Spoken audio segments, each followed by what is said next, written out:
When was the last time a heel wrestler actually made you hate them? It made you want to see them get their ass severely beat. Last Saturday night at the Royal Rumble, the Tribal Chief Roman Reigns cemented his legacy as one of the greatest wrestling heels of all time, when 50,000 people at a packed Alamo Dome screamed, "F you, Roman," in unison at the top of their lungs.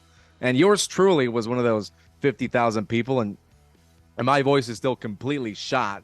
I sound like a 45-year-old wrestling fan running into Liv Morgan at the airport. But we'll make it through this video. Calling Roman Reigns a heel almost feels disrespectful at this point, in the same way that calling Goku's Ultra Instinct form Super Saiyan feels disrespectful, because Roman Reigns is transformed into something several tiers above a wrestling heel. Roman Reigns has transformed himself into a villain. And in this video, I'll explain why Roman Reigns is the only one who truly deserves the title of villain. For those of you who aren't caught up on the lore, let me briefly bring you up to speed. Roman Reigns has been a dominant force in the WWE for years. He debuted in 2013 as part of The Shield, a legendary stable in WWE. And since his debut, he's been the WWE's corporate pick. Vince McMahon's chosen one. Daddy's boy. And that went over with the fans about as well as a wedding toast from your drunk uncle. WWE tried everything to get Roman Reigns over with the fans, including having Seth Rollins give him a nasty betrayal-filled chair shot to the back, ending the Shield. But nothing worked. WWE kept putting him in the main event, and fans kept shitting on it. Real case of suffering succotash, son. And Roman Reigns after that would tread water for years until the pandemic era, when all of his past traumas and betrayals came to a head and gave birth to the Tribal Chief, a man who values family above all else and will do whatever it takes to protect it, including beating within an inch of their life members of said family. The wrestling world has had its fair share of heels over the years,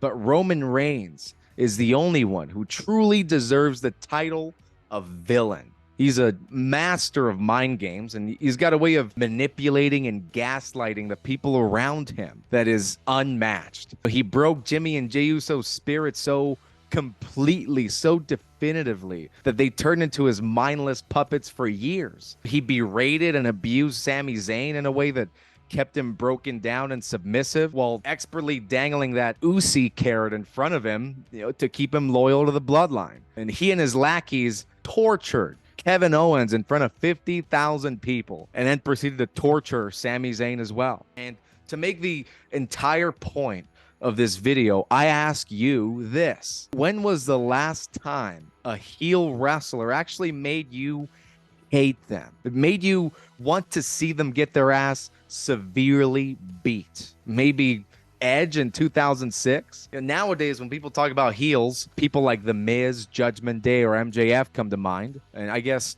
MJF is the closest thing to a heel nowadays. But even he's not really there. He's not at this level. And here's why. Because 80% of the audience still cheers for him. He's one of those meta heels, and fans cheer him because he's constantly winking at them, reminding them this is all fake, and making them feel smart. And that's exactly the point. The audience will cheer for a heel, but they'll never cheer for a villain. Case in point, MJF gets cheered more often than not when he comes out on Dynamite. But who in the world was cheering for, say, Joffrey Lannister? Nobody. And at the Royal Rumble, nobody was cheering for Roman Reigns. I recently got into Game of Thrones, and I've been surprised by how much I despise Joffrey Lannister. I want to see him get his ass beat so bad, because Joffrey Lannister isn't just annoying. Being annoying is the bare minimum.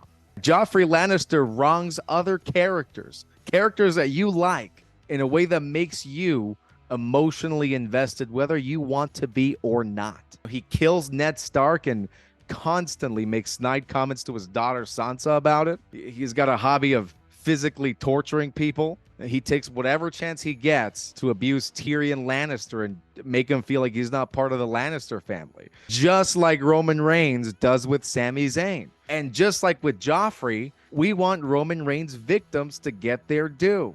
When Joffrey Lannister drinks from the poison goblet and suffers, the nastiest, most graphic death you've ever seen on TV, how does it feel?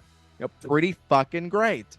And how did it feel when Sami Zayn took that steel chair and blasted Roman Reigns over the back with it? Pretty fucking great.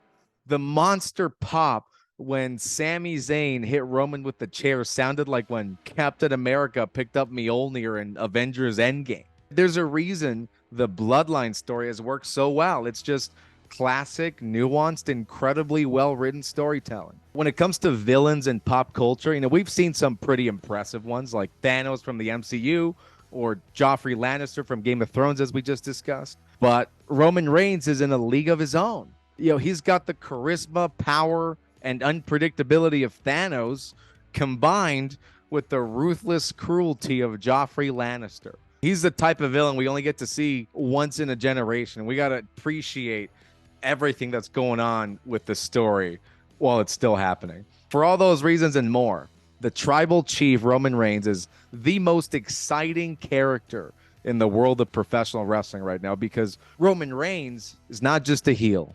He is a generational villain. Thanks a lot for watching, you jobbing jabronis. Let me know in the comments what you've thought of the Bloodline story so far, and more importantly, how you think it's going to end. And also, don't forget to like and subscribe for more content just like this. Talk to y'all soon.